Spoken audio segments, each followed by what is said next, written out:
everybody, I'm Elise from the blog LePetitSaintCrochet.com. Let me ask you a question. Isn't it challenging sometimes to find the perfect yarn for your hand knit toys? I know I have struggled with this as well, and I've been doing a little experimenting lately, and I have found some wonderful yarns. I have beautiful yarns that have gorgeous stitch definition, and then I've got some nice fuzzy yarns that have got a lot of mohair. I've got luxury yarns, I've got budget friendly yarns, I've got everything in between, and I am thrilled to be talking all about yarn for hand knit toys today.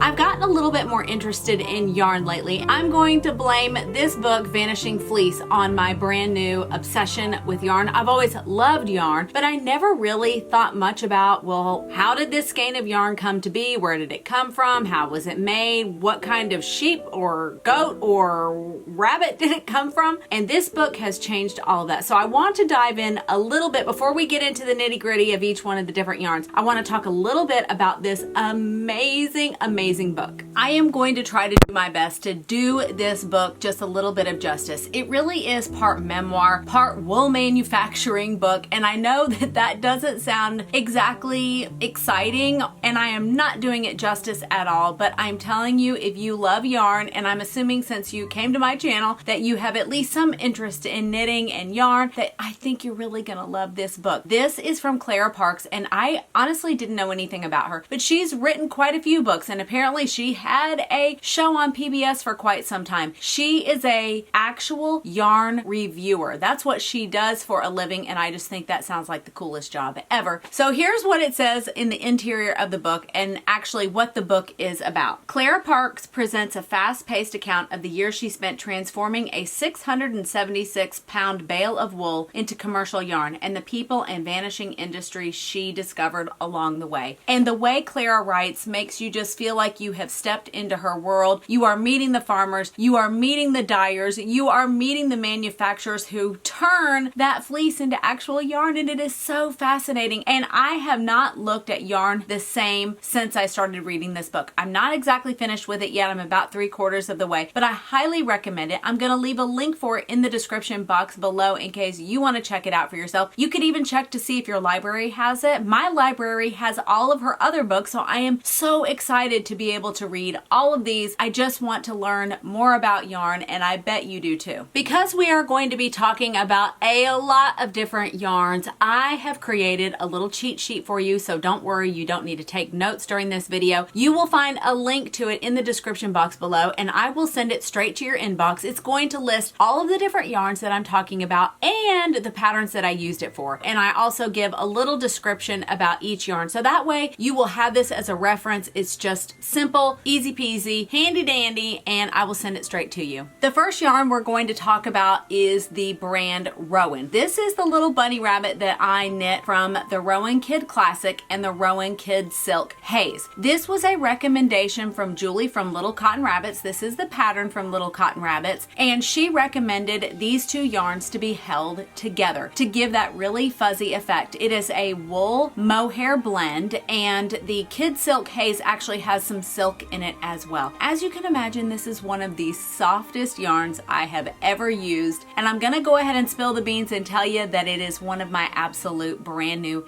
favorite yarns. So let me go ahead and show these gorgeous yarns to you. When I handle these, I want to be very delicate and careful, even though you don't really need to be. It's like holding a cloud. This is the Rowan Kid Silk Haze. This is a very fine yarn, so we're not going to use it without another yarn. This is the Rowan Kid Classic. Actually, I held these two together, and what it does, it creates an absolutely beautiful halo for your project. I was a little bit nervous about using two yarns together, but I had no issues whatsoever. It was exactly like knitting with just one strand. And one of the things that I found was, I think it's because this Kid Silk Haze is so small and it's so teeny tiny that it kind of just sits right next to the Kid Classic, and it really doesn't move around a whole lot. So I didn't have any issues with it. I just want to say that it is one of the most beautiful yarns I have ever worked with. It is so soft to the touch, and what I love about this is that he just looks so beautiful, and I love that he is fuzzy and he just looks a little bit more like a real rabbit. Not exactly like a real rabbit, obviously, because they don't go around wearing sweaters and shorts and all of that, but I just love how this turned out. I love this little fuzzy texture because I've been doing more smooth looking toys, and I will go ahead and compare. I want you to see how it compares in size. It is a tiny bit bigger than my standard worsted weight Barocco Vintage, which we're going to talk about in a minute, but he's just a tad bit bigger, which I think is really fun. I use the exact same needle sizes, which are the ones from the actual pattern, but I wanted you to see how beautiful he turned out, how gorgeous this yarn is. I can't get over it. There are lots and lots of different colors. These are two other ones, and I honestly don't remember the names of them. I think these are caramel and mocha. Even when I paired these two together, which they're both in the brown family, but they're not exactly the same color. When I used these, I felt like because they're not exactly the same color, it gave the toy a little more dimension, and I only used it obviously in the little ears and in the little eye patch there in the nose. And this has got just a little more dimension. It just has more than one color in there, and it's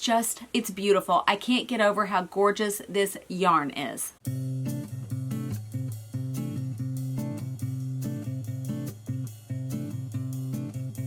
So for the clothes for little Alex, I decided that I wanted to continue to experiment. I actually used the DMC Natura Just Cotton for his clothing. This was also another one of the recommendations from Julie Williams, is that she talked about how juxtaposing the fuzziness of something like the Rowan with the clean cotton look of the Just Cotton. And I actually love how this turned out. I love that he's fuzzy there and his clothes are really clean and crisp. Now let's talk about this Natura Just Cotton just for a minute here. I've used this yarn before to crochet, so I made a beautiful granny square blanket from it, and it has gorgeous, gorgeous drape. I also used it when crocheting my floral granny square bookmarks, which is a free pattern on my website. I'll leave a link for it in the description box below. But let's talk about this yarn just a little bit. It has a reputation for being very, very splitty, and it is. It is splitty. It's very splitty. And one of the things that I found was it's more splitty when I was crocheting with it than knitting with it. I felt like that I had no issues when I was knitting. It actually worked up beautiful. I didn't have any issues. But here's where I got a little bit nervous with it. When I was weaving in the ends for the little sweater, I decided to do a little trick and a little experiment to see how this would work. I wanted to make sure that the ends that I wove in weren't going to peek out to the front, because they really do. The ends just kind of split apart like that. So what I did was I got a little bit of fray check. It is just one of those little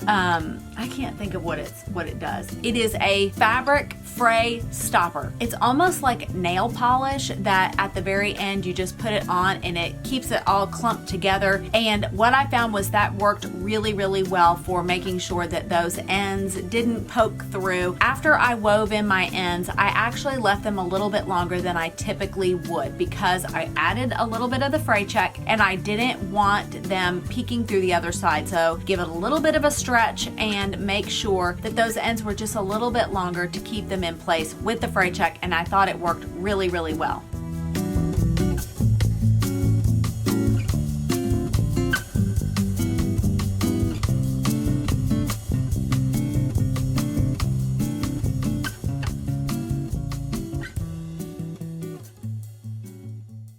The next yarn I want to talk about is the Barocco Vintage. So if you have seen any of my videos before, you may know that I love this yarn. This is my go-to yarn. This is my workhorse of a yarn. This is what I use for almost all of the toys that I knit and crochet. Let me tell you a little bit about this beautiful yarn. It comes in so many gorgeous colors, but it is also a very strong yarn while also being very, very soft. So I really love that about this yarn. You also get really nice stitch definition with this yarn. So most of the toys that are in this little basket have been made with the Barocco Vintage. For example, this little guy is Barocco Vintage, as is this little fox right here. These are both from the little cotton rabbits as well. I really love this yarn. It is my go-to. I always grab it. I love that there are heathered colors, there are solids, they're just soft colors. I don't really want super, super bright and neon kind of colors. That's not the colors you're going to find mind with this. I love that it's soft and it is a true worsted weight yarn. It is just one of those workhorse yarns that you could use it for so many different things, but I do not use that to knit the clothing with. So we're going to talk about the next yarn now. So for the clothing for both of those toys, I use the Debbie Bliss Baby Cashmarino. This is another favorite of mine. It is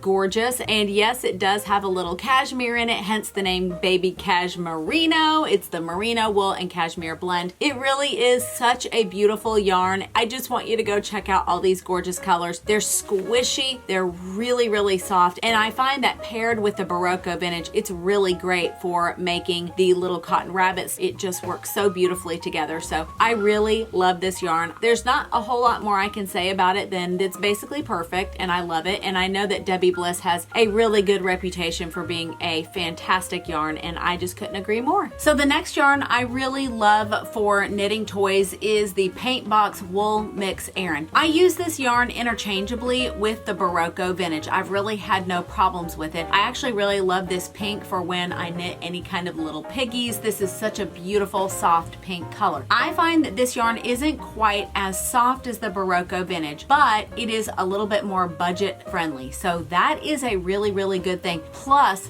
they have so many amazing colors. So if you do like really bright colors, and sometimes when I'm crocheting amigurumi, I want some of those really bright colors. I don't know why. With knitted toys, I like them a little bit more muted. With the crochet, I can go crazy and I can get those types of colors with the Paintbox Wool Mix Erin. This is a fantastic yarn. If you're looking for some really good budget friendly but really quality yarns, check out the Paintbox brand. There are acrylics, there are wools, and there are cottons, and I have loved all of the ones that I have tried. So check them out. I think they are a great yarn. It is another workhorse of a yarn. It's sturdy. You can do so many things with it, and I really think that you will like it for knitting toys. So for these next two yarns, I don't have quite as much experience with as something like the Barocco Vintage, but I have used it for a couple of different projects, and I love this yarn. This is the Cascade 220 Superwash Sport. Now, you may have heard of this yarn before because it is extremely popular. A lot of people use this for lots and lots of different reasons. So one of the projects that I used for the 220 Superwash Sport is these two little bunnies from Jet Cat. I mean, oh my goodness, how cute are they? Jet Cat is on Instagram, but her Etsy shop name is Knit Zoo. I'm going to leave links for all of this in the description box below, but don't forget you can get your little cheat sheet, and that's going to have links as well. I used the 220 Superwash Sport for the bodies. This is a pattern that actually, well, let me just say, I did a whole video on this pattern. This was one of the most challenging patterns I have ever done before. I'm so glad I did it. I learned so much. It's on double point needles, which I'm getting more and more comfortable with. But it's not just that. There were some very challenging things like these little legs, and some of you, we have been messaging back and forth about these legs. So we all know, if you've worked on this, that these legs can give you some fits. But this is a great pattern, especially if you're ready to challenge yourself. I loved the Cascade 220 Superwash Sport for this. Now for the clothing, you use a different yarn, and for that I actually used, let me get it out. I used the Cascade, can't hold them all at the same time. I'm gonna put my bunnies down. There we go.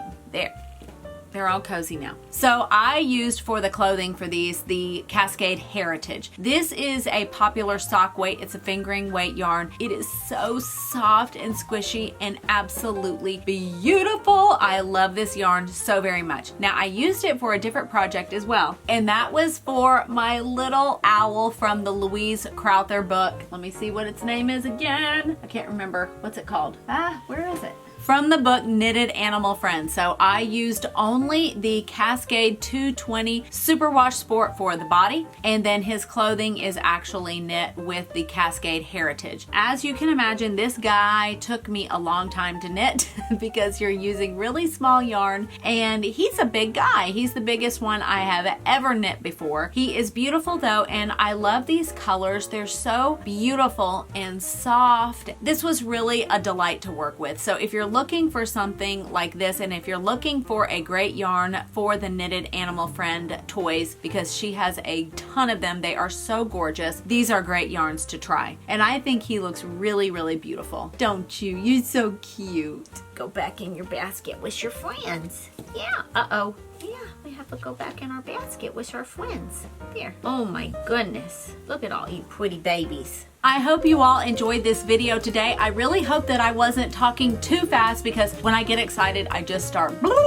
talking way too fast. So I really apologize if I did. I will try to remember to slow down in the future. But I also wanted to just remind you guys, in my last video, I talked about these new little holiday gift tags that I made. They are specifically for handmade makers so that if you're giving gifts this season or maybe you're selling, this lets people know that, hey, guess what? This was handmade. I also have matching cards that go with it. I actually have a handmade holiday planner and calendar for free as well. So go check those out. I will leave links for them in the description box below. I also want you to know that in case you didn't know this, I have a newsletter and I send it out monthly. In that, I give coupon codes if I'm selling something, or I just kind of fill you in with some things that maybe I don't talk about as much on the YouTube channel, but I want you to know that it's there. So by signing up to get your cheat sheet, you're also signing up to get the newsletter. Of course, you can unsubscribe anytime you want to. If you're like, listen, I don't want to hear any of your stuff, lady, you can unsubscribe at any time. So, but I just wanted to let you guys know about that because sometimes I forget to tell people I actually have a newsletter and people get my newsletter every month. But as always, thank you so very much for stopping by the Le Petit Saint Crochet YouTube channel today. If you would hit that like button and that subscribe button, it would be so wonderful. I really, really appreciate each and every one of you. Please leave comments, ask me questions. I love interacting with you guys. You can DM me on Instagram. You can just comment on this video. Anywhere. I love answering you guys and meeting you and getting to know you guys. I consider so many of you friends. Please be safe out there and happy stitching.